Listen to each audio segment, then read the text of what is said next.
Hello.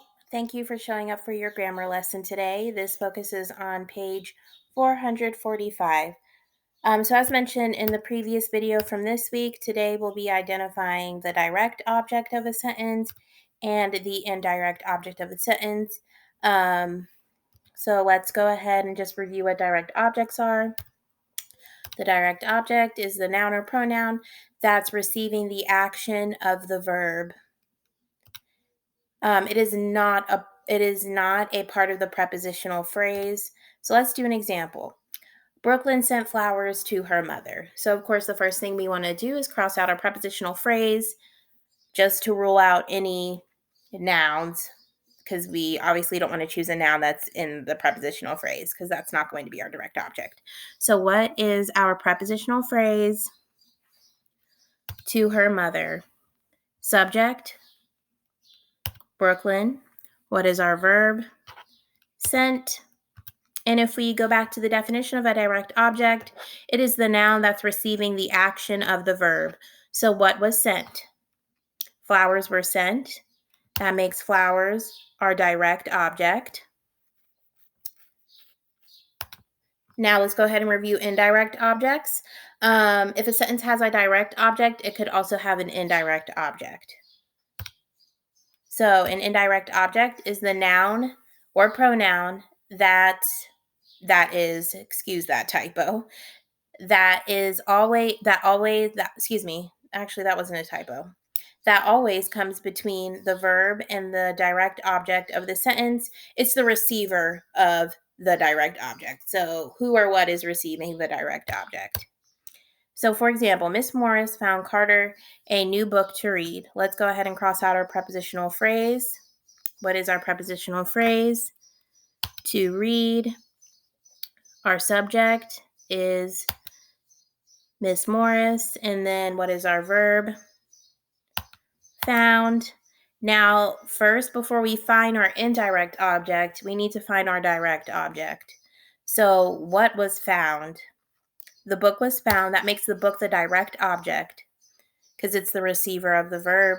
And then, of course, if we go back to our definition for indirect object, it always comes between the verb of the sentence and the direct object. So if we look here, we have Carter, a new in between the verb and the direct object. New is an adjective, so that cannot be our indirect object.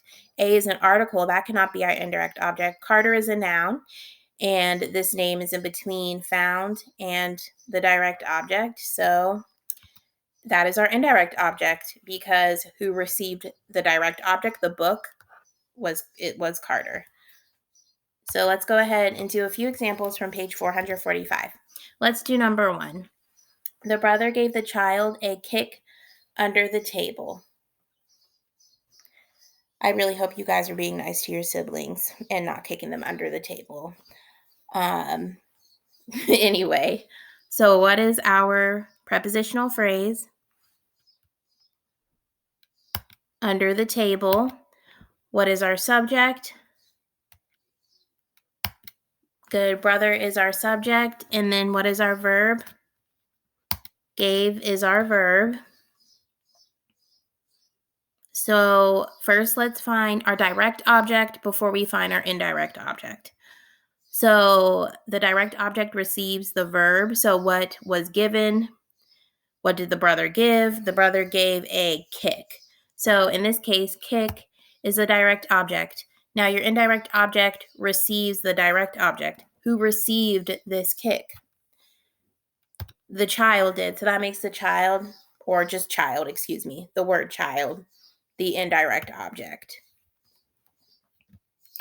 Let's go ahead and go to number 7.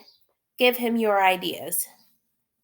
So we have 4 types of sentences: declarative, imperative, interrogative, or exclamatory. What type of sentence is this? This is an imperative sentence because it is a command and it begins with a verb. We have no prepositional phrases. So what is our subject? Good. You is our subject. What is our verb? Give is our verb. So obviously, now we don't have any prepositional phrases. So now what we're going to do is we're just going to find our direct object. So what is this command being told to give? Ideas. That makes ideas our direct object. And then our indirect object is him, because who's going to be given those ideas is him, and him is the indirect object because he's receiving the direct object. And that is all for today. Again, these are my office hours. If you need help with anything, whether that be writing, the math, the grammar, if you need me to review anything, I'm also available through email throughout the day. So yeah, have fun doing the rest of your sheet. And then you have one more sheet tomorrow that's only 8 questions and it is review. So yeah, I hope you're liking these video lessons and that they're helpful to you as you do your grammar work. And I really appreciate that you're taking time out of your day to still do some schoolwork and to, just keep your mind sharp on your academics. Bye.